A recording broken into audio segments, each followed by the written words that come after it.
Yo, what is up, everybody? We're live for another episode of WrestleSense. It's going to be a fun one. A couple of surprises on the way here tonight as well, but we're going to talk one of my favorite subjects, and I know it's pretty near and dear to heart to some of the boys, too. We're going to talk about commentators of the past and the present, but you know how we do it. Let's talk to the fans, all the friends, all the members, all the moderators, all you people out there hanging out with us. Wally's in the house. There he is. Good to see you, Wally.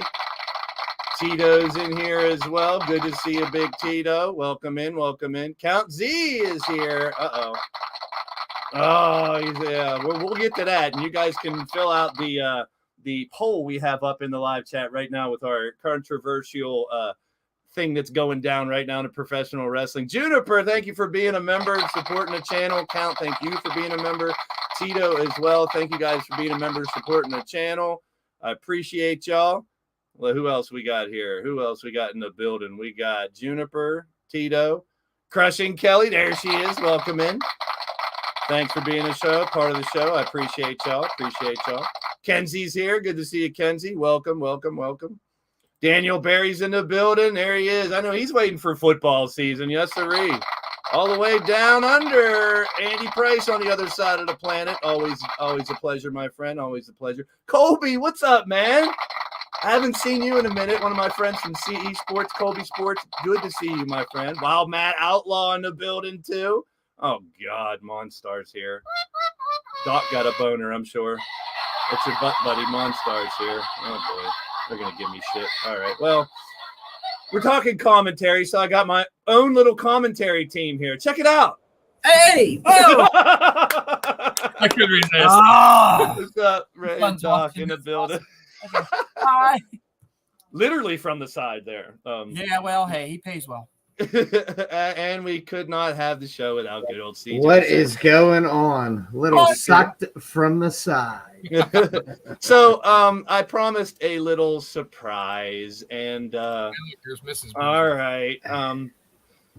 Give me a minute here as I have a little surprise for you guys, and before we get to the I'll give you a little rundown before my surprise shows up here. First of all, we're going to talk about the local focus again. We're going to hit some local, of course, some local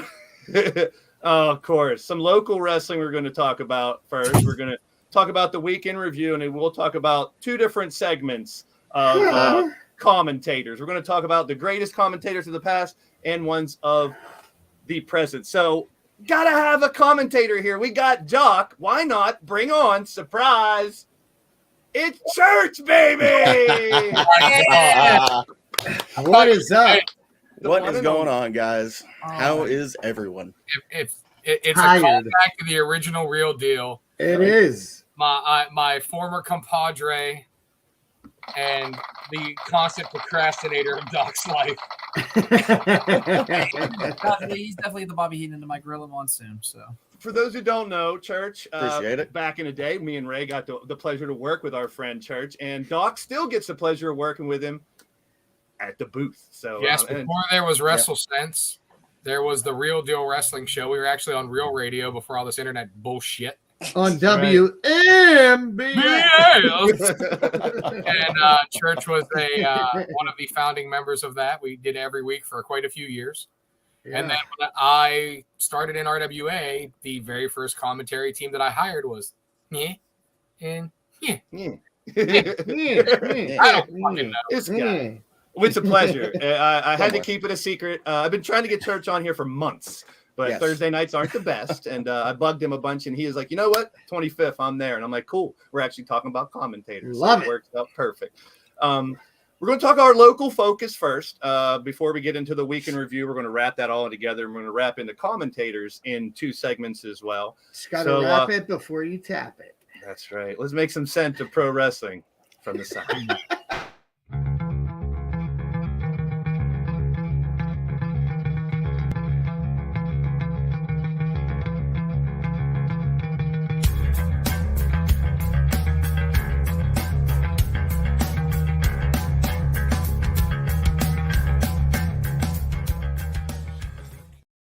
Okay, so as promised, we are going to talk a little more about local wrestling, and we have some people around me, not me, that have a lot to do with the local scene here and have for a long time.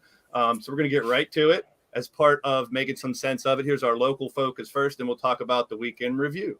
So, Doc, first and foremost, this is the Revenge Pro show we were talking about. Pressure lock. Is there any highlights from the actual? There's an incident we'll talk about afterwards, but tell us a little bit about the show itself. We talked about incident, a happening. A happening. I thought it was an amazing show. It was the first time I actually got to commentate for Revenge Pro Wrestling. I tried I brought my A game. And myself and Tony Kincaid, which Church is not too much of a fan of, who also Damn, I should have brought them both on. We could have let them go at it. I could send them. Right? Now, you know what? Let Church save his energy for Saturday, because he saves my ass every time he's around. Last time Tony Kincaid and I were in a room together, he almost had a heart attack. So yeah, he did. Yeah. You mean this?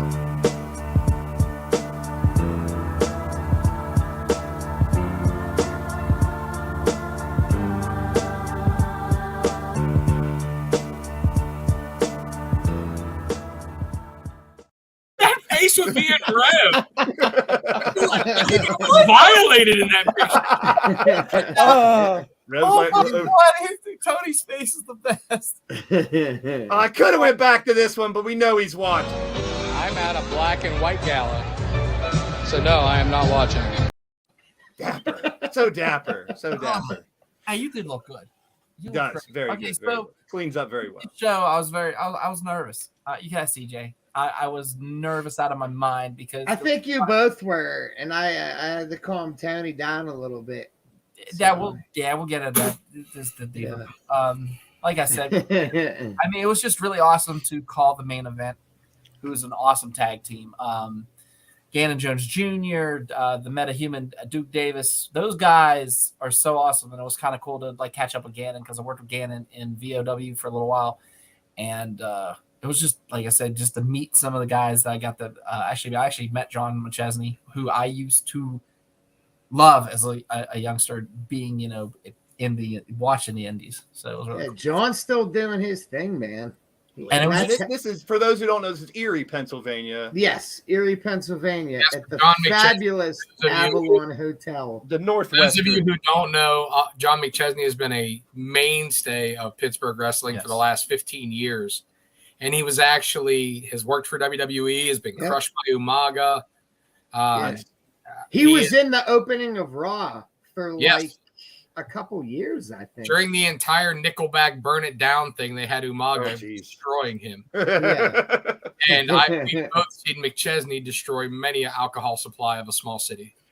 But like I said, being part of this was really awesome. So I would do want to actually personally thank CJ for actually getting my name out there and getting me into this. So who's the champion up there, Doc? Who's got the gold up there? Collier? Big time. Yes, big time Bill Collier. Actually, the next Revenge show is Wednesday Night Wars, November the 23rd. 23rd. Okay, and it's going to be big time Bill Collier against Big League John McChesney. We talked about Collier before, and you guys, if you remember back in the day, he did make an appearance on AEW, so you may have seen him on TV before. TJ, good to see you. Check your Twitter messages, my friend. And you can't keep telling like people that CJ does favors for people. He has a reputation to uphold. So you're watching. Based off of is $20. Based off the Pressure Like game show. So like literally there was stipulations added to the matches based off the game, Doc? Yeah, it was really cool. It was just like the game show, Press Your Luck, There was a whammy. Nice. I thought that there was a whammy. What happened if they got the whammy? What happens if they got the whammy? Oh, CJ helped me out. It's a good support. I mean, the whammy was it wasn't really a whammy, but it was a whammy for who was in the ring. Yes. Yeah. Is that the happening? Was No. he the one that got the whammy? And No. That was just somebody coming out and. So then if you heard about someone who made an appearance at Revenge this past weekend, our friend Doc has a little picture of him. And it was the one and only TNT champion, Wardlow. And I mean, if you want to get technical, even though it isn't really maybe the truth, I guess I refereed a TNT title match. You actually did. Yeah, you did. I guess, yeah. So tell us how did it went down? How did Wardlow end up showing up? There was a guy in the ring, made a challenge, or the Man Dime Elijah Dean was in the ring pretty much berating the officiating of the tag match, since he said that he was the legal man and never got pinned. However, with 4 tag teams, it's kind of lucha style rules, so there wasn't really any tags necessary per se. But he said he wasn't leaving the ring until someone came out to face him. And he said you could send the biggest and the baddest. And needless to say, he's probably regretting that decision. Yeah, so, he's what happened to him. For those that don't know, he used to fight in Revenge Pro, right? He was the first Revenge Pro Wrestling World Champion.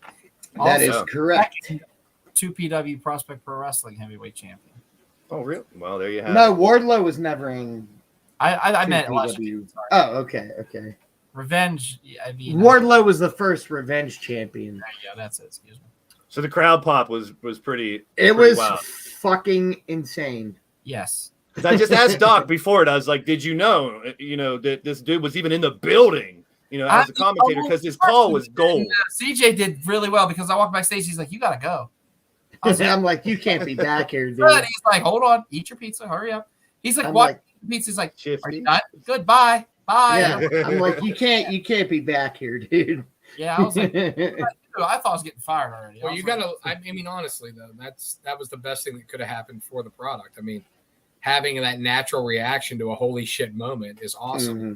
We saw that with Pat McAfee and Michael Cole whenever Liv cashed in, and they had no idea that shit was happening. That their reaction was so genuine. And if you go on, there is videos of Doc calling the Wardlow thing, and he is shitting his pants. And Yeah. He It's legitimately gold. It's gold. It's really good. It was awesome. What was funny was I wasn't supposed to know, right? So 2 seconds before that man walked through the curtain, Marcus Mann, who's the other co-host, throws a message at me and says, Wardlow's possibly coming on his phone, and then just put it down and looked at me and smiled. And I was like, he's ribbing me. I'm just thinking he's just ribbing me because Marcus could do that sometimes. And Church remembers Marcus. He didn't really like him in RWA, but we were. I don't think Many Church people did I like such in a RWA. bad, evil man. Church hates everyone. He likes me 50% of the time. But the thing is, I literally was like, yeah, okay, sure. And then boom, this is where like the whole the screen, everything popped, and I literally was like, this is my Shivani moment. Yeah. You remember Shivani? It's Sting. I was like, I'm becoming this man's Shivani. It was pretty fucking special. It was was. pretty fucking special. So So and Church, shout out to Wardlow for the other things. Church, We you've been talk about that. yeah, we'll get to it. Hold on, I gotta ask Church a question. Has Doc ever literally shit himself sitting next to you? I mean, you sat next to him a million times. I mean, it's come close plenty of times. It has definitely come close, especially whenever look at him. He can't even believe it. Hey, listen, things happen, shit happens. Almost out of Doc's ass numerous times. But I didn't smell as bad as the one co-host we used to have. the fact, listen, we're not even going to get there. Okay. The fact of the matter is, I didn't hire that one. when you have somebody the size of, like, say, Beast Man coming at you, Doc's going to shit himself. And that almost happened. Screamed at that moment as Beastman was running towards the table. Thank you. Yeah, well, Who ran out the door and left his partner? The one time I stepped in an RWA ring, I think I shit myself. Look, for those of you around the nation who don't know of local Pittsburgh wrestler Beastman, YouTube it. And you tell me if that greasy 300-pound motherfucker running at you probably wouldn't incite some diarrhea thoughts. Yeah. So what these guys are alluding to is there was a bigger story even than him showing up, was the fact that Lady Frost had a table with little wrestle buddies and this little girl couldn't afford one. And out of the blue, here comes Wardlow to buy it for this little girl. And it just, you guys were right there when it happened. I was literally standing right next to him whenever he was like paying her the money for the wrestling buddy. And I was wondering why he was buying it. Like, you know what I mean? Like 9 times out of 10, the only stories you see about wrestling that hit mainstream is negative. Yeah. This is something good about, obviously Wardlow's doing okay financially. Obviously, that's his home promotion and a place where he, cut his teeth, and he sees some girl and thinks, hey, I can make this girl's not only day, but probably her year, her life. This is going to be something to remember. It's for awesome. What, $40? I mean, how fucking awesome is that? And how awesome of a dude is Wardlow to do something like that? When he bought it, when I watched him buy it off of Lady Frosty, and I was like, hey, let me get one of those. And she's reaching in her bag, and she's like, here. And he's like, here. And he's trying to give her the money. And she thought it was for him. She's like, what are you doing? He's like, here, I need this. He didn't say much. And then Don't need to, man. That action speaks a lot. That's superhero. And I'm sure, it is. I'm sure without a shadow of a doubt, he didn't want the publicity that came from that. No. Just felt like it was the right thing to do. That's why he was so secretive about it.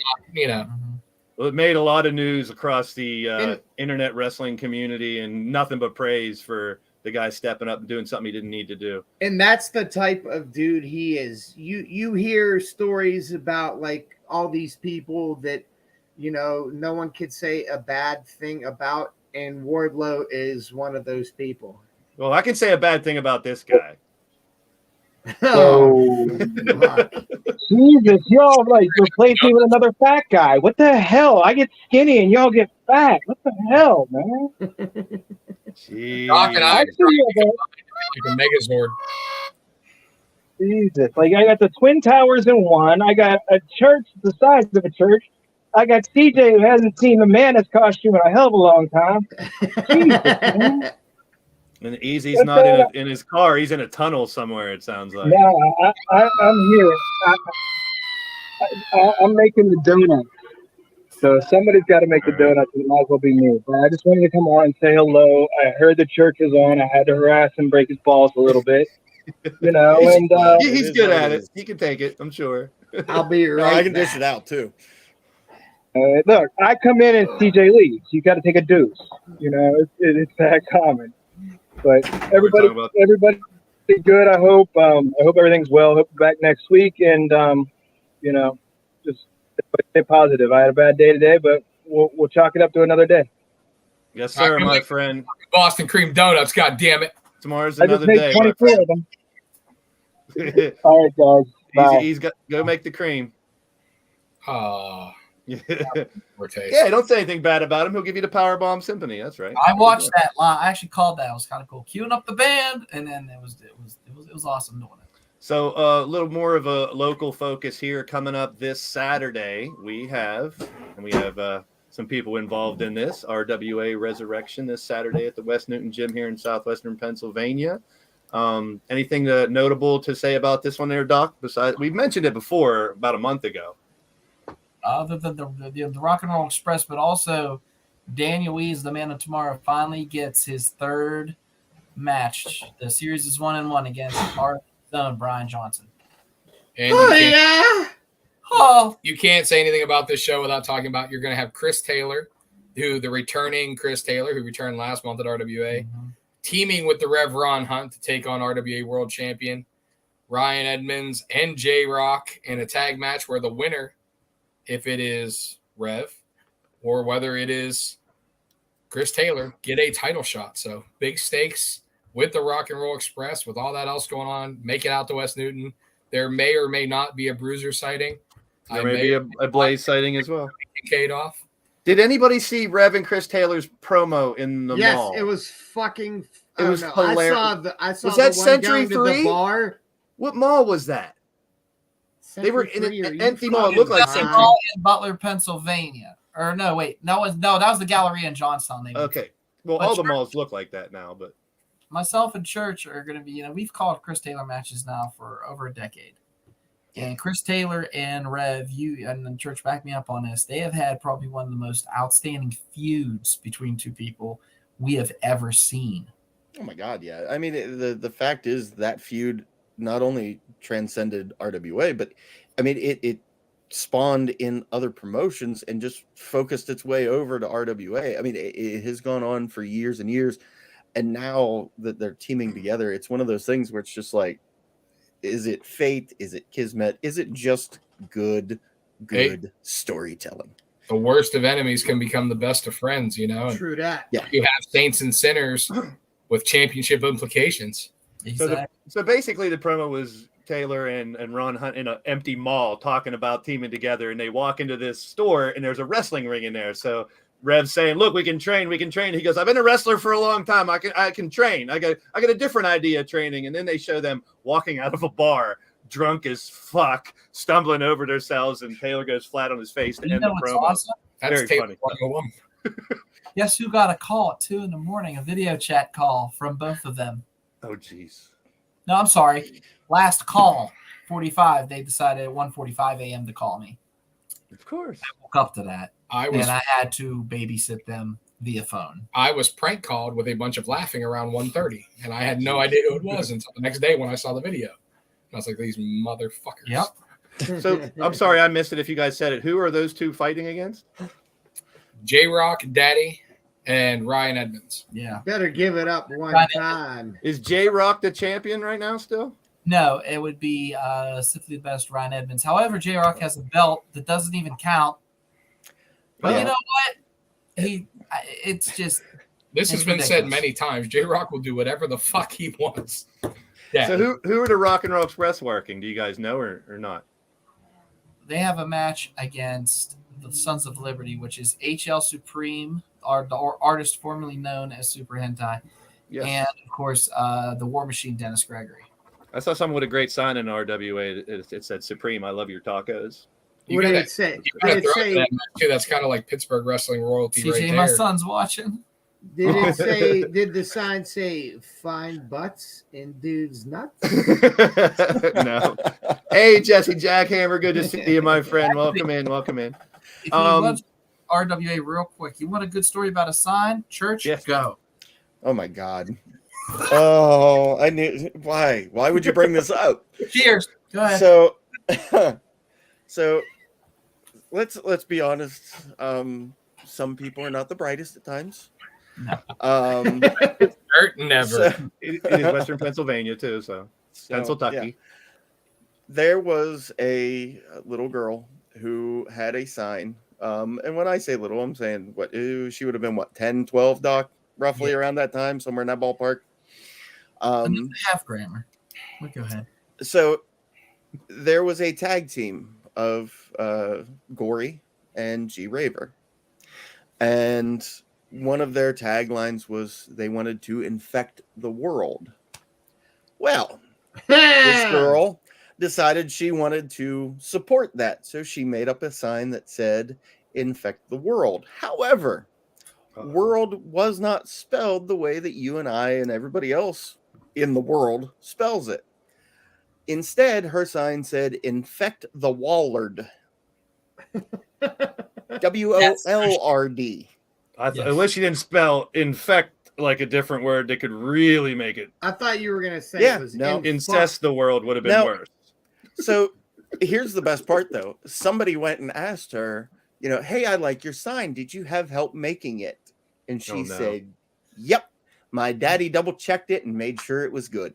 Well, it was good, all right. Good job, Daddy. Scissor me, Daddy ass. So let's just infect the Wallard. Well, you'll have that. We talked about 2PW not too long ago. So and then they announced the next show, which I'm going to try to be at for sure. And then I saw the poster. Look whose face is on there. How about it? Yeah, the face of a referee on the poster. Is that a first? You're a legend, dude. I don't know. Like I told you before we came on, someone had messaged me and was like, "Is that you inside of the S?" I'm like, "What the fuck are you talking about?" It is. So they sent me the poster. I'm like, "Huh, yeah, I guess that is me. That's pretty fucking cool." Yep.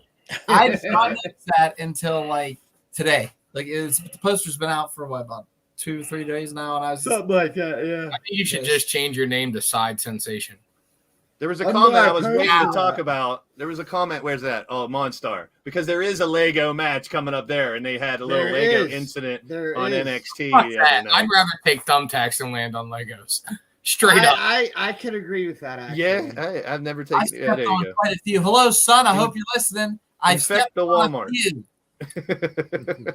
can throw thumbtacks, light tubes. Fuck your Legos, man. Yeah, fuck the light tubes. We always say it. Check out your local wrestling. These guys below me have all been directly involved with it around here in many different ways. I'm just glad to be a part of it, and to be involved and start to meet these people has been a blast. And I'm going to bring you some more footage from maybe RWA this Saturday, maybe this show coming up at the end of the month in September as well. Involved with a whole bunch of ring rats. Yeah. Speaking of commentary and rats, I may have had somebody do commentary and give it up one time while I was in extracurricular activities. Oh. Interesting. So extracurricularly, that's our local focus for today. Just talk about a couple shows locally, and we'll touch base on them. If I end up going to them, maybe Ray will be there. We'll have some fun with it. Those other guys will definitely be there. They're working the show, so we'll see how it goes. Give you guys some reports once again, and you never know who's going to show up at some of these shows. We've talked about it. You see it on the intro. There's a lot of wrestlers that come from this area that you may or may have not have known come from this area. A lot. And maybe more in the future, hopefully, with the talent that we got in all these federations around here.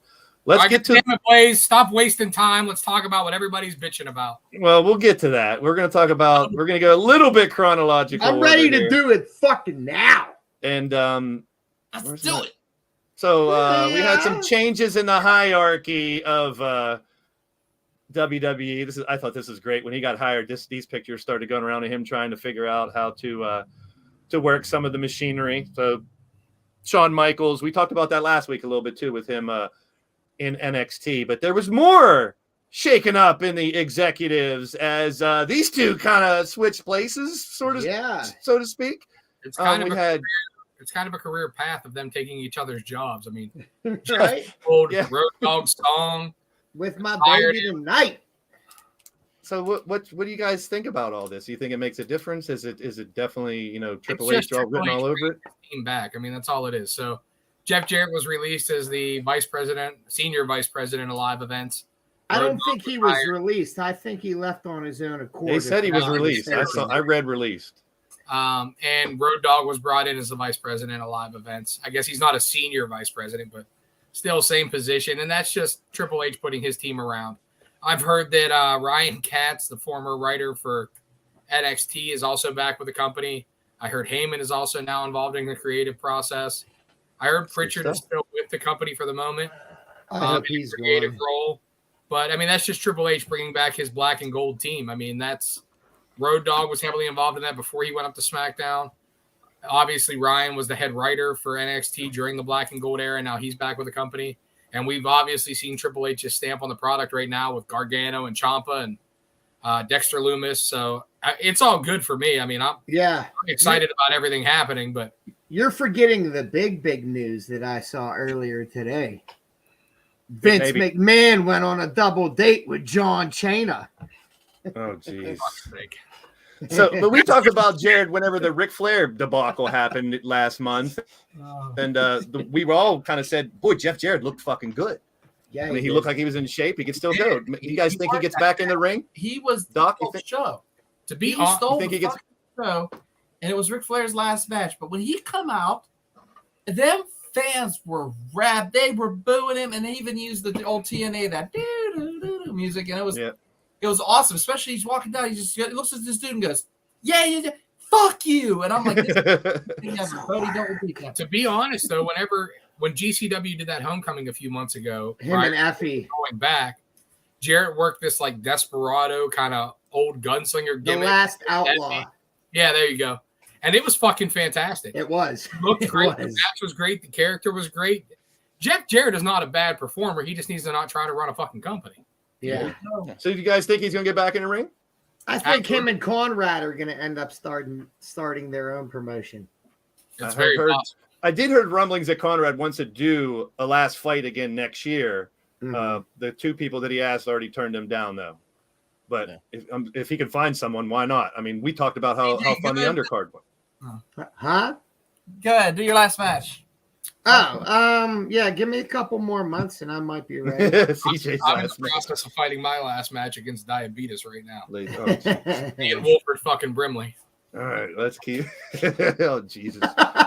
So SmackDown. We saw a lot go down SmackDown. The thing I'd like to talk about is Sami fucking Zayn. He's been gold from day one. It's just they've misused him. And obviously now with Triple H, we're going to see more of Sami Zayn getting to be the character that he is. Yeah. That crowd in Canada was insane for him. I loved it. And Bodie was so confused. He was like, Dad, wait. I was like, no. So I said, when you have like your hometown, they're gonna get behind you, man. And he was like, he just couldn't like his mouth. I was starting to cheer for Sam. I wanted Sammy to win that match so bad. The honorary Oos. Hell yeah. Look, I love it. I can't wait to see how it pans out. Let's be honest. There's no tag teams right now for the Usos to fight and they have any real threat. Him and KO. Him and Owens back together. Mhm. Yeah. Let somebody finally I take agree. the tag titles off of the Usos.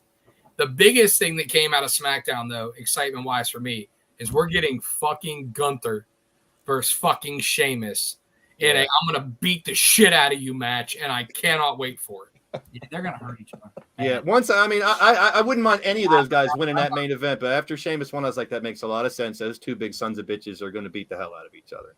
That is it might as well be an Idaho potato factory.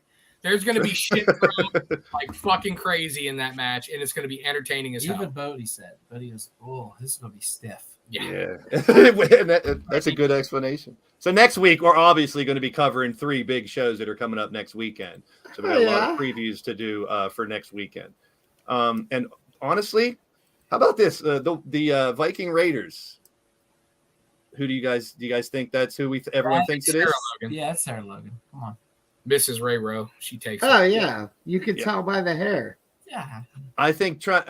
I wasn't a big pound your chest war, that fucking shit. But now that they're trying to remake the War Raiders, the Viking Raiders, I think this is a pretty cool way to go. It was a cool vignette, something different. We'll see. Yes, we'll see. And like you just said, tag teams, and we'll revisit that here in a little bit. How they're seemingly trying to pump up the tag team division. Friday night, Claudio calling out just about anybody, and Dustin coming out. What do you guys think of that match coming up? We saw it firsthand in Pittsburgh. Punk and Dustin had a fucking amazing. It was fucking fire. He can't go every week, but he can strap on the boots every few months and put on a fucking classic match. And him and Claudio, I feel, are going to do just that. Yeah. I really hope they give them 20 minutes. I mean, I know it's a TV match and they cram a ton of shit into Rampage, but if they give them 20 minutes, it's going to be a highly entertaining match, I think. Hook beat the shit out of Zach Clayton in a couple seconds. Best friends advanced in the tournament. Athena and Jade look like they're on a collision course, swerving our glory. Blaze, just to bring something up real quick, because it's driving me absolutely insane. Your graphics, every couple seconds, they're going blurry and then back to fucking normal, and I'm not sure if you were aware of it or not. Okay. It just happened right now. Yeah, it's slow loading like back in the day. Well, let me start up my AOL.com. And see it just did it. Yeah. Just so you're aware. Just log into Netscape, then go to the C prompt and type "fix yourself, asshole." Yeah, I downloaded them from Napster, so that's what you get. LimeWire. Anyway, sorry. So we saw the return of Trish Stratus. Still gorgeous. She looks fucking phenomenal. We saw the return of Beth Phoenix. Yeah. So any comments on those two returns? You guys think they're going to stick around? Is Trish going to stick around and fight? I don't know. Her promo was pretty good, though. I think you see Beth versus Rhea. That is like the battle of the monsters. Well, they're saying that we're going to get Ray, Edge, and Beth versus the Judgment Day, which I'm fine with. But I really do want to see Trish versus Bayley. I think Trish can still go. Oh, yeah. I think she is, an attraction and attractive. Obviously, she looks like a fucking 10. I don't even know how old she is, but she's got to be in her mid 40s to late 40s, right? I'm going to be 40 in 2 weeks, and I look like a tub of shit. She looks like a fucking god. Yeah, you ain't kidding there. So was she like Tori Wilson? Did they both do those muscle mags before they became fighters? Trish? Trish was a famous model. Okay, yeah, I thought they were. Tori did Playboy. Doing something right with their bodies and still going, especially if they can still go and fight and get in the ring and stuff. Obviously, though, in that promo, the crowd wants to see Trish and Bayley too. Yeah. So, they have to finish the thing with Bianca Belair, but it would be something if we circle back around that at, Royal Rumble, maybe WrestleMania time, and we get Trish versus Bayley at Mania or something like that. That would be fucking awesome. We don't normally talk about NXT, but they actually carried a storyline from Monday into Wednesday and Tuesday. I'm not a big fan of a certain person in this. I love it. As a lot of people say, but love it. This I loved. The intrigue here with the kidnapping, and now, no one really did much. Guy? They said the second guy was somebody from Battle Arts, Santino Morella's school. Oh, okay. He's not somebody known or whatever, but I told you that the thing with Dexter Lumis was involving The Miz, not AJ Styles. Yeah, you were right. You were dead on with that, Ray, last week. And I love it. It's great for him to go after The Miz. And then this shit happened. If you guys want to talk about it, I'm not an Indy Hartwell fan at all. You have hated on this from day one. It was fucking gold. Let the keeper have his punani. Here's my point. And everybody can have their opinion. I don't want my stalker guy to be kissy facing with a girlfriend. And then he got hauled off to jail when she knew that it was bye-bye. She's going to bail him out or something. My goodness. I thought it was like an epic kind of like. I loved it. Yeah, like Titanic type. I don't mind having a love storyline, but not with the guy they're trying to make a badass stalker. Dude, this wedding was the closing of a chapter. If you notice how the doors closed behind her as like she's screaming, the door. That's a symbolization of a closing of a chapter. The Dexter Lumis, Indy Hartwell romance and wedding was the best thing on NXT TV. It was one of the best. It was the best wrestling wedding ever. Have you watched this? Have you actually watched and followed along with this one? # fuck Index. NXT. It's now trending. Yeah. Yeah. No, I've followed along with it. Listen, I don't get to follow along with it as much as I'd like to because one, I don't have cable, so Me I neither. don't get to watch Monday Night Raw. I don't get to watch SmackDown. I don't get to watch AEW when it happens. NXT, obviously, with the whole cock. I get to watch NXT on the cock. So beyond that, that's the one I like. There we go. Give me some Samuel Shaw. So I had to bring this up because they did tie a story from Raw into NXT, which I thought was pretty cool. And we'll get back to NXT here in a second. We have one more thing, couple things left on Raw here. Loved it. Yeah. And how they did it, I think, was fucking Tits McGee on his feet. No one knew, and that's brilliant in today's wrestling world. And I am word gets around. For Gargano in theory. Me too. Have Gargano take that briefcase from him. So they're definitely going to feud. Do you think they team up eventually because they have history? Absolutely Nope. not. No one wants to see the Way come back together because I don't. I want to see. This is going to be one. I'm sorry, didn't mean to cut you off, but this is going to be one of those feuds that Gargano had back in NXT. This is going to be one of those feuds where both guys come in and they're kind of mid, and they come out a whole lot different because both of these guys can work their ass off. They're both great on the mic. You have the ultimate cocky prick heel versus Mr. Babyface underdog himself. And they're going to tear the motherfucking house down wherever they are on the card. And they're both going to come out of it looking like $1 million fucking dollars. I agree. I like seeing Gargano there. We talked about our weekly Wyndham Wyatt watch and where he should go. And, I always said, hey, as much as I was a bigger AEW fan back then, I was like, WWE's the place where Wyndham should come back. And same thing with Gargano. I think he can really show what he can do here. Speaking of Wyndham, real quick, do you guys think this was a coincidence or is this something to do? Let me hit this real quick. Go ahead. Hit it from the side. From the side always. But what I'm trying to go at is when you look at Gargano, look what he did. He got rid of the loose change, which was Austin Theory. Yeah, you start a feud there. Then Ciampa's going to have a little problem with Miz. Mm-hmm. Who have we seen Miz team up with before to go against somebody? Austin Theory. So you're going to DIY? Yes, you're going to see DIY reunited to go. You're going to have those two versus Miz in Theory at a time. Do you want to talk about awesome? I dig it. My 8-year-old never gets choked up when it's wrestling. It's either yay, nay. But my God, it was the first time I saw him. He got lit. He's like, I didn't cry. He had a little bit of emotion there because he has been waiting for his hero, Johnny Gargano, to come back for a while. And it was really cool to see his face light up because, my God, when that music hit, there was no commentary. There was nothing. He just walked out to the ring, walked around, and they still didn't talk. And I thought that was just a pure that's how you come back. Yeah, let the crowd breathe. Let the crowd. Yeah. Yeah. People I think were maybe like confused at first until his name came up, and then they're like, holy fuck. And one thing you got to notice too about that is when he went in the ring and took the mic, you could tell that was a very unscripted, off the cuff promo. They gave him a few bullet points or whatever, but he was able to. He didn't have that robotic, I'm back, I'm here, blah, blah, blah. Like, no. Pausing. He was emotional. He was genuine. It's a big change in WWE programming that I've been on this programming screaming about. Yeah. Day one that we started. I'm so fucking happy that we're starting to see it. I don't think we're there yet, but we're definitely getting in the right direction. We're definitely in the right direction. Do we get Candace eventually? Absolutely. Yeah.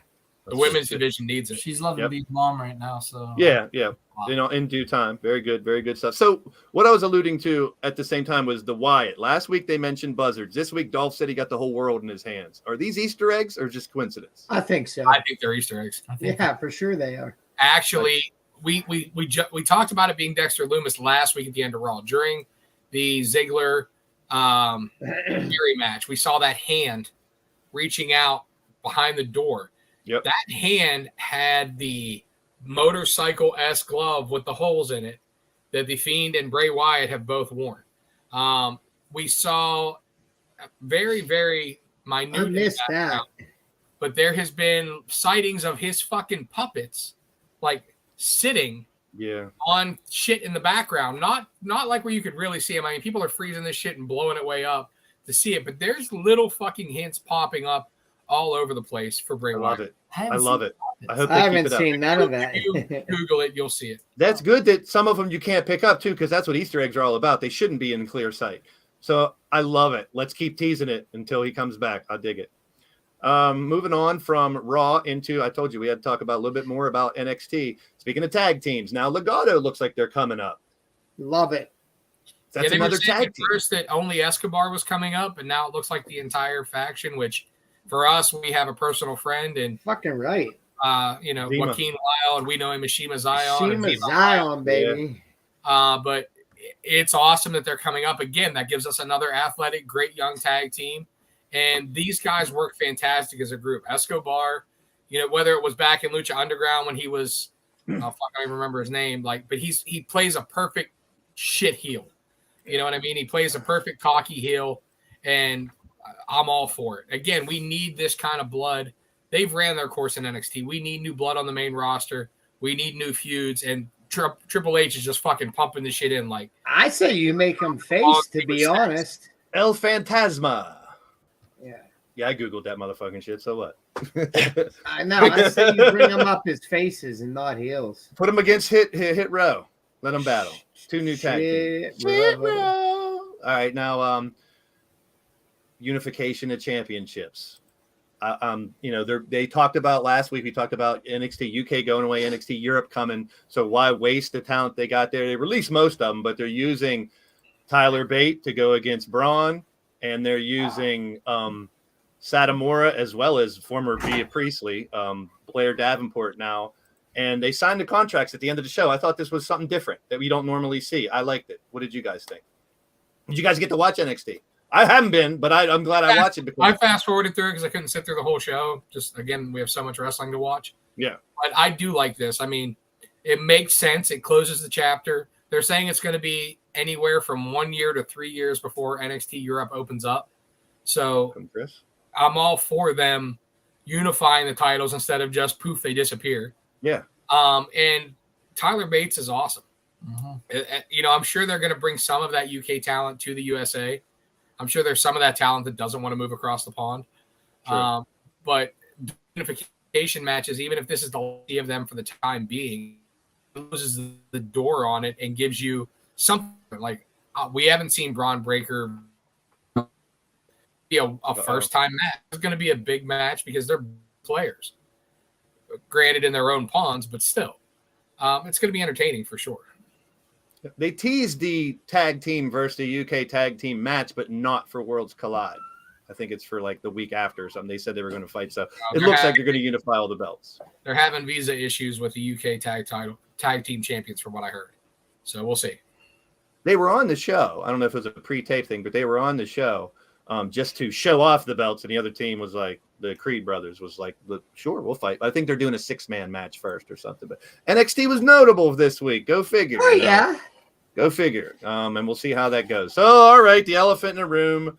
Last night's show, people were up in arms, all pissed off because it wasn't what they expected with the title match. So, who wants to go first? Because I got a lot to say. I fucking loved it. I liked it. Okay, so I told you guys this. I told you guys this before we went on air when we were backstage. This is all, to me, in CJ Sensation, what is it? Hey, work. Thank so you. Before you comment, Ray, I got a poll up, and right now 39% think Punk is still injured or re-injured. 36% think CM Punk is being punished for calling out Hangman.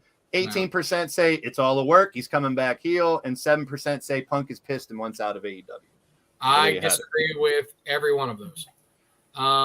I think what they did last night, it popped over 1 million viewers. That's the first time they broke 1 million in quite a while. So it did the job that they wanted it to do. The other thing is we had that promo, we had the pull apart brawl between the two. Yes, there was some interest in the match, but tell me you're not interested more now in what's going on than you were a week ago. More people are talking about it. And to find out what the main event is of All Out. Well, we're going to find out next week. And what I think is going to happen, you guys can quote me, take this for what you want, is that Punk is going to come out. He's going to make comments about re-injuring his foot. He's not cleared to wrestle. He's not going to be able to fight Moxley in a sanctioned match. but he's willing to sign off. He wants it to be non-sanctioned. He wants his title back. He's not going to not fight in Chicago, blah, blah, blah. And I think you sign Moxley versus Punk in a non-sanctioned title match, which we know Moxley loves to fucking bleed all over everything. That was the one thing we didn't get last night. It was the first match Moxley didn't bleed a pint in God knows how fucking long, even though I love it. Don't get me wrong. But I think we get those two in a non-sanctioned match, which sets up perfectly for Punk to turn heel, as there will be no rules in Chicago at All Out. It will be an unsanctioned match for the world title. And I think there's some shit that's going to happen. I don't know if I want to give it all away. I told you guys some of my thoughts on that. I'll give it away. I think that's the fucking work going on right now. Unless Punk is really interesting.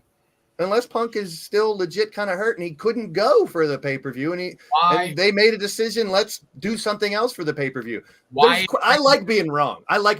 We do predictions and stuff, but when you're wrong and it's a surprise, that's good for wrestling. Like Ray just said, look at all the people talking about that match now.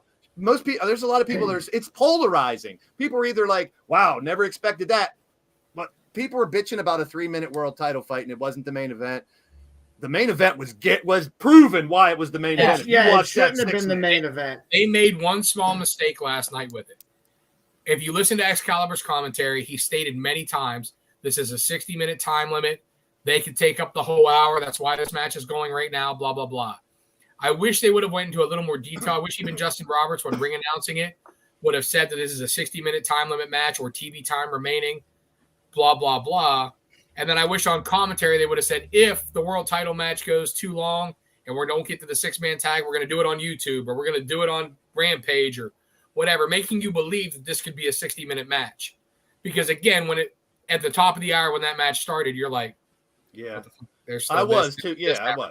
Why is it? You know what I mean? So I understand the reasoning in putting the world title match on at the turn of the hour because technically it's a 60-minute time limit match. Wrestling's supposed to not be predetermined, so technically that match could take up the whole hour. But I think they should have pushed that narrative a little bit just because while it makes sense logically, it's not something that happens. You know, even though you have a 25-minute time limit, a 30 time limit, a 60 time limit in WWE and most of the time in AEW, they're going to put it on with 15 minutes left in the night, and you're not questioning whether it's going to end by the time the show's over. They really believe it was going to end. My problem is people saying they're buried Punk. They punished him for this. The dude sells an injury. It's right on TV. Do you want him to continue to fight with an injury like that? But he didn't sell the injury, is what I was the whole time. alluding to before. You're right. Doc, what's your take on the match? See, what I loved about it was the simple fact is if you go back to like old days, or not really old days, but whenever Brock Lesnar fought John Cena in a SummerSlam match where he just completely smashed him, and everybody was like, what the hell? Like, what happened? I kind of felt that again. I kind of saw how Moxley just, boom, defeated him. However, Punk's selling the injury, which I think is what he still hurt. If you noticed, his one kick pass was a lot thicker. You could see the protection around that foot. And Moxley took damn good care of him in that ring. Number two, I will say this too. I really think you're going to see a return next Wednesday. Maxwell, Jacob Friedman will return to be the main event in All Out against Jon Moxley, which is going to drive the city of Chicago fucking bananas and ape shit. Not happy, pissed, because their hero is not fighting for the belt. And in All Out, I'm calling it now. CM Punk's going to come out with his crutch or whatever, and Moxley and the MJF are going to be bloody, battered. It's going to be all over. And CM Punk's going to whack Moxley with that crutch and cost him the belt and stand in the middle of the city that supposedly did love him at one point.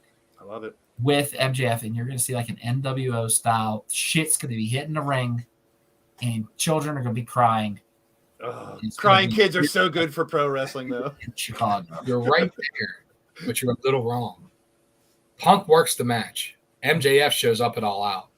MJF helps Punk, and Punk turns to his hometown. I've heard that one, too. And the third member of that group, when the Blackpool Combat Club comes to save Moxley from the beatdown, Hangman Adam Page's music hit, and our cowboy shit turns into the Outlaw, and he joins MJF and Punk. I mean, there's so many ways it can go, and no one. I'm just like I said, I don't quite agree with the John Cena comparison. Brock Lesnar fucking destroyed John Cena. There was no reason, rhyme, anything about it. You don't think Moxley destroyed Punk though? He did, but the match was even for the first 40 seconds. They were at each other, and then the injury happens, and he kills it. There's a big difference between Punk got hurt and lost the match quickly versus if Moxley would have went in with no injury angle and gave him 18 fucking death bars and squashed him. Like, Brock's thing was like just dominance personified. That wasn't the case with Moxley. Like, it was done. He went in for the kill, though. He definitely went in for the kill after he knew he was hurt. That makes sense to me. But did he? Because he didn't work the leg. Attacks. No, he went in, gave him 2 Death Riders, and put him the fuck out. What Church, you got any thoughts on the match and how it went down or anything? I mean, I saw bits and pieces of it. I didn't see the whole thing. It wasn't long to begin with, but I mean, I only saw a little snippet of it. The fact of the matter is, you got both of those guys that are great performers in the ring.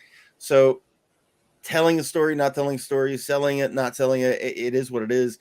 At the end of the day, it's got people talking, and that is what it comes down to. It comes down to people talking about it, people posting about it on social media, getting the word around that if you're not a fan of AEW or you don't watch AEW, it's like, ooh, that happened. Well, now I want to watch and see what's going to happen next. That's what it is. It's exactly. I love that. I mean, right now we've talked about the last few weeks. WWE's ramping up. Their matches are better. They're longer. They're getting wrestlers that we wanted to see. So why not do something that makes you talk about AEW? And they did. Here's another question coming up from the chat, which I thought it was terrible that Thunder Rosa didn't get to cut that promo on the ramp or in the ring. I think it's a shame. I think the women do deserve more time on the air. And that should have been a promo on the ramp, if anything. It should have been in the ring, but if she couldn't get in the ring, that's probably why. I think it could have been taped too. That would be the only reason not to do it in the ring. From what I heard, it's some type of disc issue in her back. Yep. So if they could have pre-taped it or taped it early and sent her home or whatever, I think that was probably the purpose or the reason that it wasn't in the ring, because that would be something that you would want to do center of the ring to get the crowd response. But there's obviously some reason why they didn't. And I'm thinking that that's probably why. She was probably sent home. Maybe she had doctor's appointments. Maybe, she obviously doesn't, whatever the case may be. But I agree with you. That should have been in the ring. Yeah. And I think there was probably a reason why. And the way they did it, considering there was no outside interference, it was just, or anybody else coming in, even like the 4 women that were in the match didn't come into the promo, didn't step on it. It was just her and Tony. That could have been filmed anytime. They could have known that after the show last week and taped it to avoid flying her back in from Texas, across the nation with her back being fucked up. I said it before the show too, and I'm a big Thunder Rosa fan. I don't think her I'll be real, I don't think her championship run was as great as it could have been, knowing her talent. But I think those are some real tears. She was busted up about not being able to fight at All Out, and it sucks. And I hope I've said it since day one of her title run. She's a better underdog chasing the belt than she is champion at this point in her career. The only other things, I mean, Dax Harwood is a fucking star. Ricky Starks is a fucking star. Those two definitely are big time in the future. And that main event proved why that should have been the main event. People were talking about, I was watching 2 watch-alongs during, because I'm stupid, I'm crazy. But all they were talking about is the after effect of that title match, and they missed one of the best matches I've seen almost all year as far as 6-man matches. Those dudes were gold. 4 of the best wrestlers on the planet, in my opinion. Mark this on your calendar that I'm actually going to agree with Jim Cornette on something. Uh-oh. Why in the fuck did Aussie Open stand on the floor for 30 seconds and wait for fucking Pac to do a moonsault onto them? The camera work was good on that, though. It wasn't a wide shot. It was a closed shot, so you didn't see that. But that was a hell of a spot. There were some big-time spots in that match. And it's super impressive. I'm a big Ray Fenix fan, that's for sure. Ospreay had to show his shit off. I'm waiting for him to be in a singles match because he's in all of these 6 matches. I do want to bring up one thing, though. Sure. Britt Baker put on a clinic on how to be a heel in a rival hometown. Oh, yeah. My God, the heat that she got, especially pulling out the terrible towel and wrapping herself. Yeah. It was pure. And then she beat a local. Yeah, Kylan Kings, Ohio. Yeah, I'll be a homer too. I love her black and gold attire. Back to that main event, though. Also, if you haven't seen it, go check out the post show. Whenever Kenny Omega took the mic after Dynamite went off the air, he verbally jousted ever so slightly with Will Ospreay, but in the best fucking way possible. He said, "Oh, well, you were the main event tonight. You know, we have a tradition here where the main event sends everybody home happy. Blah blah blah. Here, carry this like you couldn't carry NJPW when I left." Yeah. Or New Japan when I left, something like that. But it was fucking great. I really, really, really want a one-on-one match with Will Ospreay and Kenny Omega once Kenny's back, and all the rust is kicked off. All of that. Me too. Anything else on the show last night? Anyone got any last thoughts on the show last night? Since Doc stole my thunder about Punk and Moxley, I'll see you guys next Thursday. Have a good one. You sold that really well. All right. Crazy week, man. And like I've said for the past probably 6 months now, this wrestling's given us a lot to talk about every week, and that's a good thing. Confused. I don't understand what I stole. The same thing that I said right before we went on the air about, but I feel differently. You're gonna see MJF on Wednesday, and I still do think you see Punk turn I didn't on. even hear you say Moxley. that. I was over there then. Remember? Yeah, well, yeah. Whoops. Good on. It's a Good very on you. interesting From the week. fucking side, bitch. Another thing I think they did well last night is they built the card for next Sunday. They gave us we have 9 matches already, Except for the main event. Yeah. Yeah, so that'll get shaken out. Swerve and Keith versus the Acclaimed is going to be awesome. I hope we finally get the turn. I hope everybody thinks Swerve's going to turn on Keith. I think Keith should turn on Swerve. Agreed. I think it'd be awesome. Danielson and Jericho. Starks, that's going to be a fucking phenomenal match. Starks and Hobbs. Starks showed you right there on the mic why he's every bit as good as everybody says he is. He's amazing. And he's ready to take that next step into that. Like, he's been a mid-carder. It's time for him to start walking to that upper mid-card. Jungle Boy and Christian Cage. We talked about the 6-man match. Lethal and the Motor City Machine Guns, Wardlow and FTR. Britt, Hater, Storm, and Sheeta. Woo! Fucking awesome is it going to be to see FTR and the Machine Guns share the ring? Please. Phenomenal. I love it. Oh, give it a rest, Monstar, you punk ass bitch. You're go right, make love to your Monstar. Rihanna You're poster. right, Monstar. All right, let's get into our other feature for this week, and that is commentators. I broke it up into 2 segments, which we'll talk about the greatest commentators of all time, which we will not include most recent ones, and then we'll talk about the recent ones as well, and our 2 cents and the 6 cents.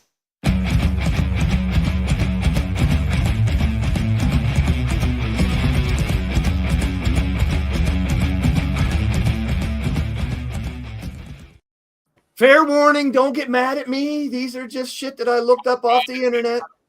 Another one of your fucking time life list or something. So I got your 6 fucking different blurry lists. fucking graphics. Some of them was from 2012, 2016. You need to check your eyes there, buddy. Play spends an absorbent amount of time combining lists and making. Hey, this was an elaborate one, and some of these announcers you might not remember because they are old school in this top 20, and it is a top 20. I took the average of 6 different top 10s, top 8s, top 20s. To the dartboard. So starting at number 20, does anybody remember Stagger Lee Marshall? Yeah. Oh my God. Oh my God. How can you not remember Stagger Lee? The simple fact of the matter is he was Chester Cheetah. Oh, geez.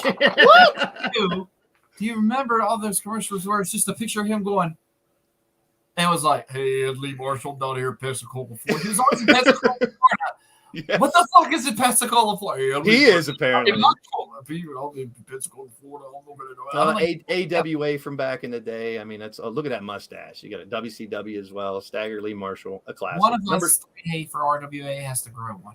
Oh, jeez. Church, you could so pull off a Lee Marshall stash. No, I'm good, thanks. All right. Awesome. Lord This is a Alfred good Hayes. one. Yeah. Lord Alfred Hayes. The most, yes, he was commentary, but The most I remember about him is in those fucking shitty WWE videos. Well, WWF home video introductions where he's like, "This is Lord," you know, yeah, and then he would go through his little spiel of the greatest matches of blah blah blah.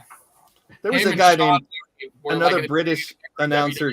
I didn't know who video. Ken Walton was, but Ken Walton was on the list as well. But Lord Alfred Hayes is a memorable one there. Yeah. Coming in next, Michael Cole, a new guy, relatively new, making the list here at number 18. He's number 18? 18? Where did you get this fucking list from? He was number 10 on one list, number 20 on the other, and he was not on the other 4. This is totally up for debate. We're going to talk about current ones. There's after no this. debate. He should be top 3. There you go. All right. You I don't got think your top opinion. 3. Everyone's allowed to have opinion. This is up for debate. This is why we do this. Literally. You're the master debater. That's right. I am. I'm from the side. Dave Crockett. Davey Crockett. He's in at number 17. Still kicking, still doing his thing, apparently a little bit with the Crockett Promotions. He had a number 10 ranking, was the highest. Old school NWA. I love that old set. There he is. Once again, the mustache, the beard, the bow tie. You got to love the bow tie as well. Mark Lawrence. Anybody remember him from World Class Wrestling, the voice of World Class back in the day? Yeah, when I was a little kid, I remember. Very old school. If you watch World Class Wrestling with the Freebirds, the Von Erichs, and all those guys, that's the dude you saw. Before he went to WWE. The Dingo Warrior. The Dingo Warrior, yes. Mike Tenay just sent me my new house. He had a 6 and a 10. The next guy here, I would move up probably into my top 5 because he's one of my all-time favorites. That's a personal thing, and that's Morrow. Love him. Yeah, he's one of my favorite announcers. That's top 5 for me for sure. Yeah, he had a number 6, but like I said, a lot of these guys weren't in the rankings because a lot of them were old rankings. That's why I did a second segment on the current ones. He did. Like his pop culture references. Exactly. Yeah, I've done a couple of them. Just a tribute to him because he was awesome when he did. I like him and he's good, but he's too over the top for me. I don't mind it. Granted, he's better when he dials back a little bit. Yeah, but he's one of those guys that automatically excites you more about the product and the way he describes it and the way he does it. Like Doc said, he has like that beautiful mind thing going on where like pop culture references and fucking analogies just pop in his head like Spitfire, and there's no fucking filter between here and here. They just come out. Take and it's I like that shit. It reminds me of old hip hop because old hip hop used to always get all those pop culture references in the rhymes and stuff, and he does it like you said, like it's part of just the way he talks. He can't take criticism worth nothing. Well, he can't take JBL either. Lance Russell of old WCW and Memphis Wrestling, very old school, iconic voice. Never really got that. Yeah, he was probably one of the most boring ones out of all of these, so I wouldn't really have him in the list, but he made a bunch of the list. Where's Jim Cornette from Southpaw Wrestling. Cornette at number 13. Cornette with a guy we'll talk about later. Cornette with another guy we'll talk about later. And Cornette with another. He was good on commentary, but he was so much better as a manager. I mean, there's a lot of those on that. Some guys made a better transition. Like, I know we're going to see Bobby the Brain Heenan at some point. Bobby, in my opinion, as good as he was as a manager, he was so much better on commentary. Agreed. I feel like it's the flip here. Like, Cornette was good on commentary. Yeah. He was so much better as a manager. One of the ones we just saw a minute ago, and we've talked about him, just celebrated his 77th birthday. Good old Vinnie Mac. Double date with the Peacemaker. Good old World Championship Wrestling, Vinnie Mac. It simply is unbelievable. That's way back. There's him with Paul and Jerry. He's one of my idols, man. He literally was. Like, I mean, before all the Austin, before I even knew he was a boss, he really set me up for commentary like he did. Jerry is a snapshot in time, man. Like, he was the voice of the Attitude Era as far as color commentary, but when you stick him in anywhere else, like when he comes back now and does something, it's bad. It's so dated. Yeah. He's like that old great uncle that you have that always says the corny dumb shit, and you're like, okay. Yeah, color comment, and you're like, what the fuck did you just? Let's be honest. In this day and age, Jerry Lawler can't make any of the puppy references. He can't make any of the references that he used to make because, like, let's be honest. Once that starts, it's like, okay, see you, bye, Jerry. Yeah, he would be canceled pretty immediately. Let's get into the top 10. Here's another one that was kind of boring, but a legend. Bob Caudle, old school. He had actually. I mean, Bob Caudle's been. You think about NWA, you think about him, and he was some of the greatest. There's a shift here between anybody like pre-84 to where the commentary was done so differently back then, where they didn't convey the excitement. They literally called it like a sportscast. Yep. Mm-hmm. You know, and not as a entertainer, and not as a support for the entertainment. More like a Walter Cronkite. I'm glad you brought that up, because there is an evolution of wrestling commentary, in my opinion. And to me, it's one of the most important things. I mean, except if you're at a live event when you don't hear it, I think commentary to me is huge. I mean, some people might think of it differently. I'm sure you guys do, but that helps me tell the story to me. The bottom line is we have a timeline of all these guys, as Doc said, calling it like Walter Cronkite. And then we had Gorilla Monsoon and Jesse the Body Ventura, who changed it. We got the straight man, you know, and the color commentator being a color commentator, not just somebody who, you know, he adds color to the broadcast. And that's when everything changed, because now you started to have defined characters. Yep. We had the straight guy doing the play-by-play, and then eventually you had the babyface play-by-play guy and the heel. You know what I mean? And that's where these guys got to start to become more of a character and help influence the product versus just reporting the product. One of my favorites, and he's still going strong today. We talked about him a little earlier with the Sting reference. Oh, we still got some more. That's Bob Caudle. Bob still Bob Caudle actually still is technically around. Tony Schiavone still kicking, still doing his thing. He got ranked at number 4, number 6 on a couple, number 12. He comes in number 9 on the average. One of my favorite of all time, definitely. He's in the Jim Ross category of like they're fucking legends. Yep. Yeah. Agreed. I think Tony's still a little sharper than Ross at this point. Of course. Definitely. Of course. I don't hold that against him, though. I still don't feel like he is sharp enough to be play-by-play anymore. And Tony is a little bit not as colorful as some of the other guys. Schiavone. But he's such an iconic voice in wrestling. Like, it just, when you hear it, you automatically go back to, that'll put butts in the seats. Yeah. Uh-huh. Yeah. 2 back-to-back here from a different company we haven't talked about. We got Paul Heyman at number 8 and Joey Styles at number 7. So Heyman, I'm going with the same thing as Cornette. He's always a great commentator when they put him on commentary, but that's a waste of his talent. That is the best promo man in the business, the best writer in the business, the best booker in the business. Do the shit that matters. You know, get off commentary. Yeah. On the flip side, best commentator in the business, bar none. Yeah, Joey Styles agreed. Definitely. So the rest of the names are ones we've all kind of already mentioned. Go ahead, Doc.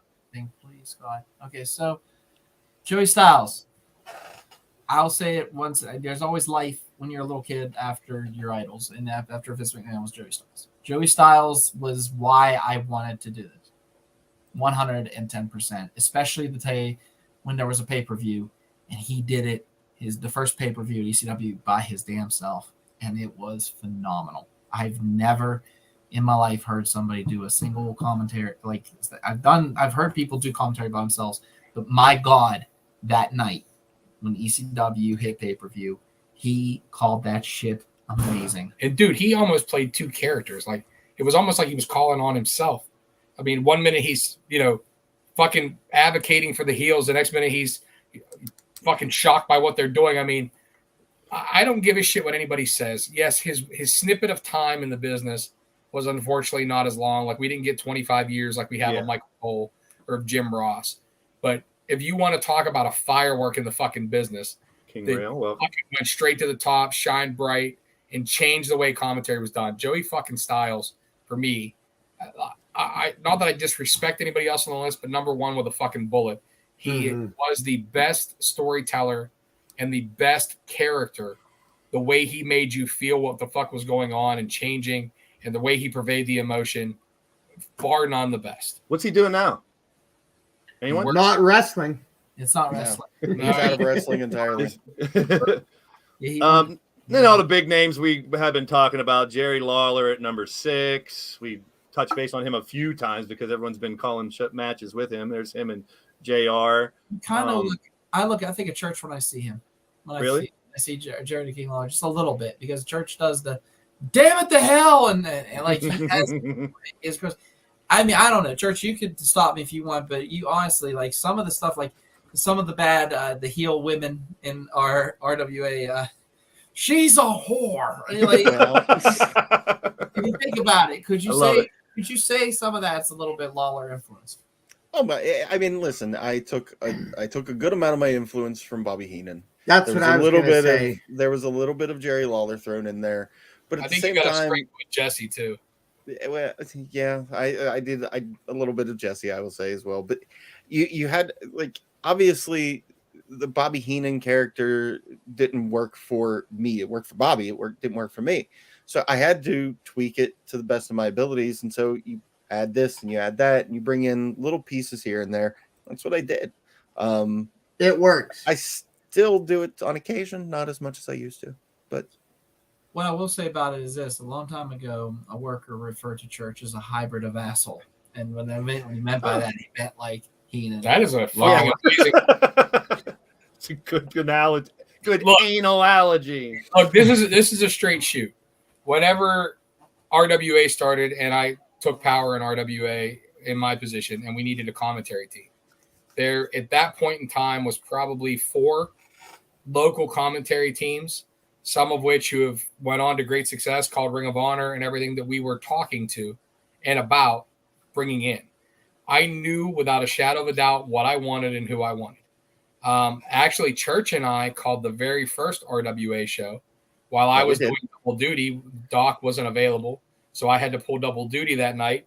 And after I just knew that Doc could be the straight-laced play-by-play guy and Church could push him and get that kind of Gorilla Monsoon, Jesse Ventura, Gorilla Monsoon, Roddy Piper, King, Jerry Lawler, Bobby Heenan, Vince McMahon type thing where, we could get the, not necessarily edginess, but the dichotomy of, I'm trying to call the action, quit fucking around. And the dichotomy of, I'm going to say what I want, shut up. And it would just work. And they're obviously 14 years, 15 years later. I was just going to say, how many years? 14, 15 years. That's crazy. The old brain works pretty well up here when I put shit 13 or together. 14 years, me and that man. So we're going to buzz through the top 5, go through the current ones, and then we do have a final list where I want to know who you would put in that 20 from the current ones. So we go to the top 5. Of course, Jesse the Body Ventura at 5. I got a couple shots of him. Yeah, well, okay, Jesse. And as Ray said earlier, how they changed the game. The Gov, yep. And there's one a little closer to my hairdo there. Gorilla Monsoon at number 4. Legend. Definitely a legend. One of my influences. Gordon Soley at number 3. I always loved Gordon Soley, but his voice to me was too monotone. Yeah, he wasn't exciting. It was too much of that kind of drawn out, like, oh God. But back then, like you said, it was literally they were just there to call the play-by-play. He was sportscasting, is what he was doing. Yeah, and that's then what Gordon Soley was good at. 1 and 2 can be the first one to really change that imprint. Yeah, I would agree. So 1 and 2 can be reversible, in my opinion, but one of them got 3 out of the 6 as a number 1. So coming in at number 2, which a lot of people's number 1, after Gordon Soley, of course, gets his face up there again, is the Brain. Bobby the Brain. And at number 2, he has a number 2 ranking, number 2 ranking, number 2 ranking, number 1 ranking, and he was 12 on 1. So I don't know. But Bobby the Brain, definitely. Number 12 was thinking fucking moron. Yeah, definitely a legend. And then number 1, obviously, if we're going to talk about the 2. A picture of me and you, Church, right there. Yeah, right. the fact is, Bobby I was going to sneak one of you 2 in there. One of the greatest things that Bobby Heenan ever said and did was in WCW with Brian Pillman. You guys probably know where I'm going with this. When he busted out, "What the fuck are you doing?" live on TBS. Like Bobby was always just 2 seconds from what the fuck moment. Yeah, I mean, the energy he brought was just legendary. And the guy's still going too. And like I said, I don't hold him to the same standard as back in the day, but back in the day, Jim Ross, legendary. He had 3 number 1s, a 2, a 7, and a 5. So got to keep. A lot of people missing from this list. A lot of people. Well, we're going to get to that. We're going to get to that. And this is the God's honest. I'm not trying to insult Jim Ross, as I do believe he's one of the top of all time. But do you think that he's damaging himself? Yes. Now. because Yes. I really do. A little bit, yeah. I like how they're not using him as much. Well, that's bullshit. For the last 3 weeks, he's been That's from start right. to finish, bell to bell at Dynamite, even though they said they were going to back How him they up. how they were making him a feature for the last hour. I like I that think better he should be than the last hour. I think he should call main events and main events only. it'll be cool. Just because they have Excalibur, who is the bastard child of Joey Styles on Adderall. Taz, motherfucker, He's Taz. fantastic. So we're gonna get to the six senses now. This is gonna be the six companies right now Here's my that we cat. talked about. Yeah, they can move to this. Your soul man, they can move to this. It's brand new G. Open your eyes and realize it's the new guys. Y'all can know. All right. Oh So yeah. we start out with Impact, and we have, I believe, Impact's first Tom Hannafan, I like him. I like Tom. along with the former Aiden I love English, his career if he wouldn't have shown his dick to fucking bystanders. D'Lo Brown on commentary For too. him. Other ones Wait, you that can't do that? Impact, you got to name Don Callis, Don West, No, I'm just joking. Matt Stryker, Jeremy Borash, Josh Matthews. I remember Jeremy Borash and Bob Ryder on a show called WCW Live. I don't know Yeah. if anyone ever. It was a radio show. That was the Yep. first taste That I was ever back in had. the AOL days. Yes, before internet was the internet now, and I listened to it religiously and loved both of them. R.I.P. Bob Ryder. of Look, course. there's a couple that you just mentioned, like for instance, Josh Matthews. He was not terrible whenever he was with WWE, but he had somebody barking in his ear. The minute you took the reins off of him, though, he hurt that fucking product.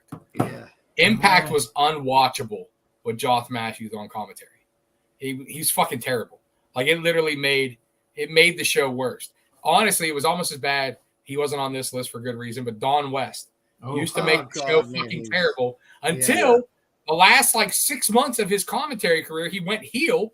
It became entertaining as fuck, and then they shit him. It made him the Home Shopping Network fuck boy. That's right. Yes. Fuck, fuck, boy, I love it. Fuck, boy. Okay. Hey, Fuck. what's his name? You gotta love it. You gotta Anything? love it. Kozlov and Kevin Kelly in New Japan.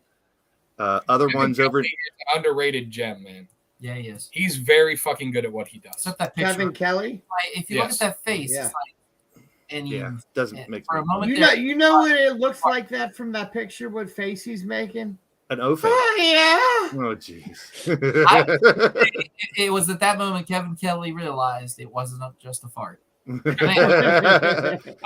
There's back in NWA days, Joe Galley, as well as He's all right. Cornette. He's not bad. Cornette kind of said Look, that team when they started was very good with Galley and Cornette. Cornette had kind of eased into the thing, and he got canceled for some stupid shit. yeah. It made no sense why he was canceled. Tim Storm, Austin Idol, Tyrus, they've all gotten their hands in Medusa as well. Stu Bennett, when they called him Stu Bennett, all NWA announcers at one point. Stu Bennett wasn't bad. Velvet Sky. Obviously, he's doing. That's CJ's friend. Hey, What's that? Velvet, I'm happy. Velvet Sky. I'm just Oh happy. yeah, she's good peeps. I'm happy to Mm. see a woman getting a fair shake in commentary in NWA. Yeah. I feel like Renee should have gotten a better shake in WWE and never did. Madison Rain did commentary, but unfortunately she had to do it next to her dipshit husband, Josh Matthews, which made it fucking terrible. But I feel like Velvet is doing a pretty good job just adding a little bit of color. She has obviously the previous worker experience, Yeah. more of a color commentator. And I think that suits her well. And I hope, that we start to see a little bit more of this. Yep. I agree. Yeah, we saw Lita do it a little bit. Unfortunately, she doesn't process as quick. Probably too many You swanton know bombs. who I don't like in NWA? She's not commentary, but she's not bad to look at. Is that Mae Valentine? God, is she fucking awful with backstage interviewing? AEW, Excalibur, Jim Ross, Tony Giovanni. Obviously, Taz. We talked about Taz. Taz earlier. Impact. He called some. Dawn stuff there as well. Callis. Mark Henry, Alex Marvez, some of the other ones that have called They've thrown AEW. a bunch of shit at the wall, but the bottom line is Excalibur and Taz should be fucking calling money. the show. And then Kevin they should Kelly and Nigel. get people here and there. Nigel Old really, ROH. does really well as a commentator. And then, of course, Nigel new also. ROH. I really like Nigel in NXT. I Yeah. thought he was fantastic in NXT.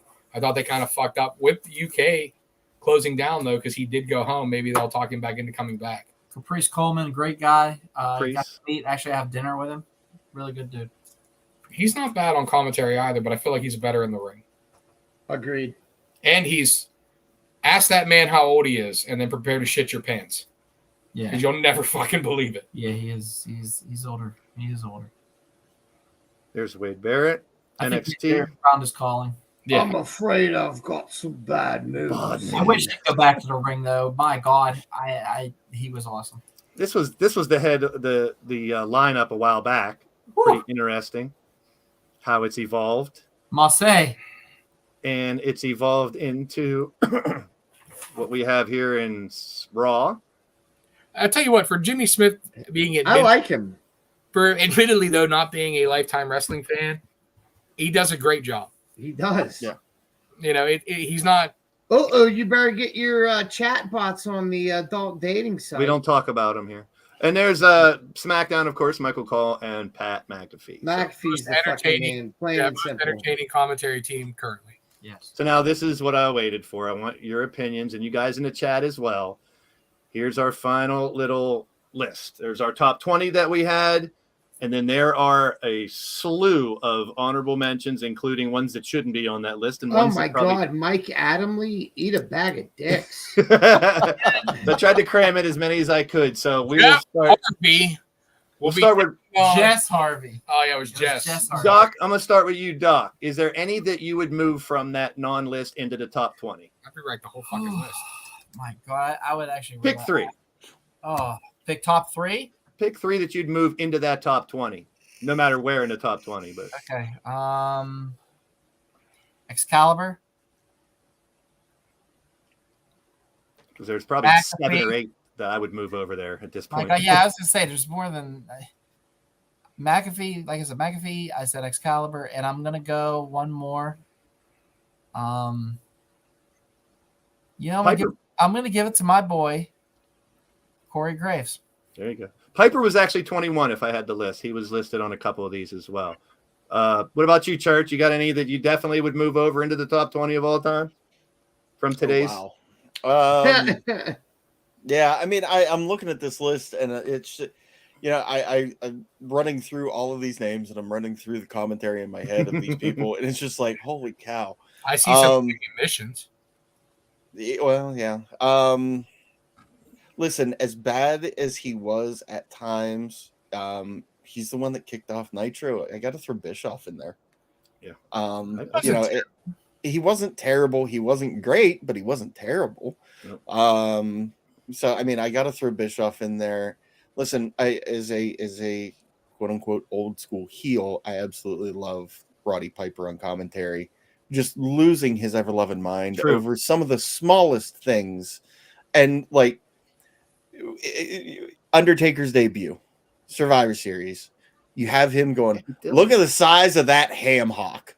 Yeah. What? Yeah. You're trying to get over this guy, and yet you call him a fucking ham hock. Like, big shout out to British Gamer, my boy Dylan Travis over there in the UK.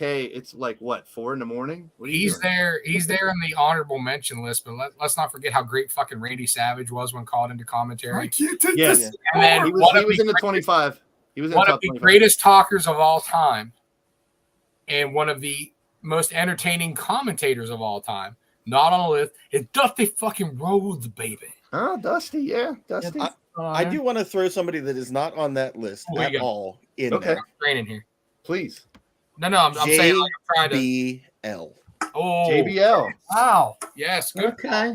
Very good JBL. Not on that list. Wow. Oh my God. When he did commentary next to Michael Cole as a heel color commentator, I mean, him and Michael Cole did amazing work on SmackDown together whenever he was a heel color commentator. He absolutely was. So I have to throw JBL in on that. Absolutely. Also, not on those lists, you got Booker T. Now that we're talking about workers, he was in there. Shucky quack. I'm not saying he was great. That's what I tried. Not the workers did also call it. Samoa Joe was there through one of the hardest times of wrestling because you're during pandemic era. Yeah. I loved him on commentary. He's getting a bunch of shit right now, but CM Punk did commentary for 9 months while he was hurt, and he was fucking amazing at it. Yeah. I like Paul White when he started out on Dark. I think Big Show was fucking hilarious when he started. Jericho didn't do too bad. Jericho. I like Big Show on commentary. I do too. I love Big Show. This. You know who should be on this list because he's made MLW or ROH, and that's Pittsburgh's own Joe Dombrowski. He should be in there. Overrated. There you go. Ouch.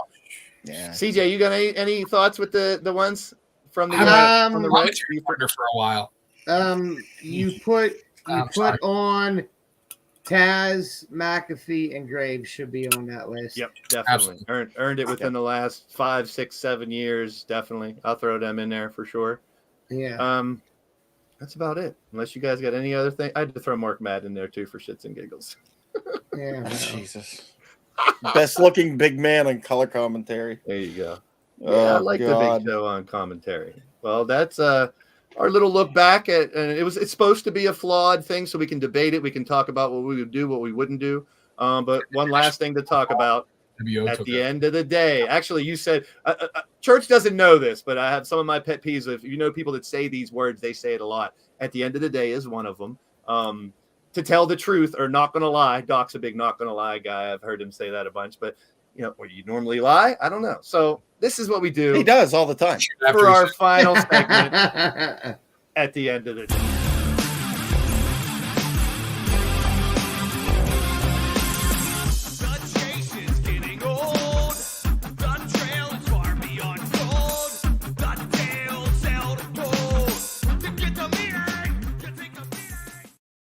And you must start out your final thought with at the end of the day. So CJ, at the end of the day. At the end of the day, it's been a hell of a week. I'm over it, and a lot of good wrestling coming up in the next weekend. You got Clash at the Castle, you got All Out.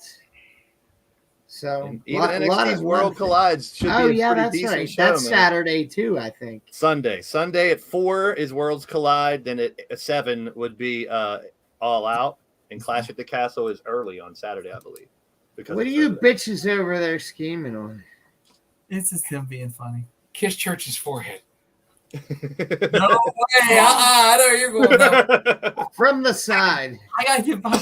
You do your end of the day first. All right, Ray, at the end of the day. At the end of the day, it's fucking awesome to have Church with us. Yeah. I miss one of my best friends. We never get to talk anymore.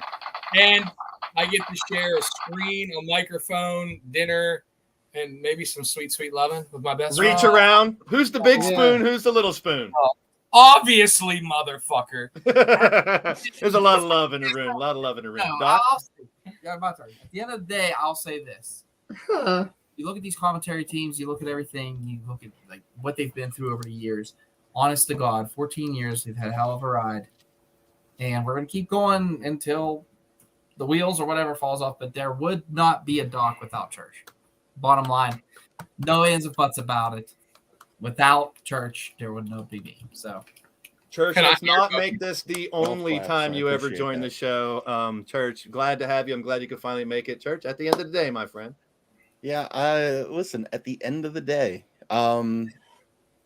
I've heard this said before, and I'm going to steal it just because it's true. When it comes to wrestling, the guys in the ring are the musicians. They're performing the music. But when it comes to music, you also have to have lyrics. And that's where the commentary comes in. Love it. And there are some who can perform the lyrics to the best of their abilities, and some who just fucking show up. Brilliant. That's great to say. At the end of the day, we talked about this before, and I talked about 4 things that I think are big as far as a wrestler goes. And obviously, their in-ring, their fighting, their appearance, their gear, their specific presentation, their gimmick, their persona, or their character. CJ brought it up, and I definitely want to throw it in there. Connection with the fans is big.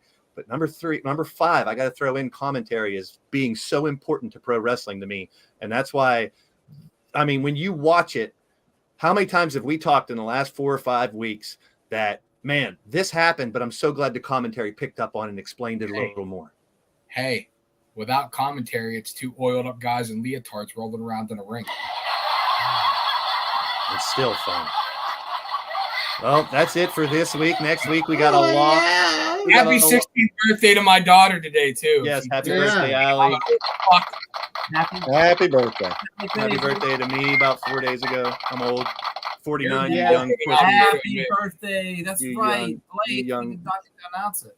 That's all. I didn't care about it. Next year's my 50th, then we'll worry about it. Oh, God. Jesus Christ. All right. Get off the phone. I He will might be take live. over the old cantankerous fuck I will, spot from I will be Doc. live for LTD in a minute. We will have news on all these local shows next week that are happening this weekend, and we got a lot to preview next week. It's a great time to be a wrestling fan, people. From the side. See you next week.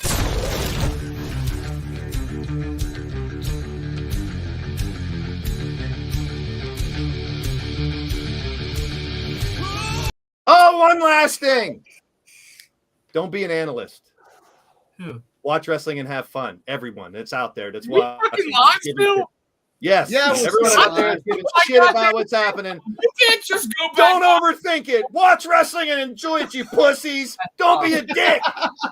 Just love what's out there and quit bitching about it. Get off your fucking keyboards being a keyboard warrior. Would you take us offline? How it's supposed to be. Ah!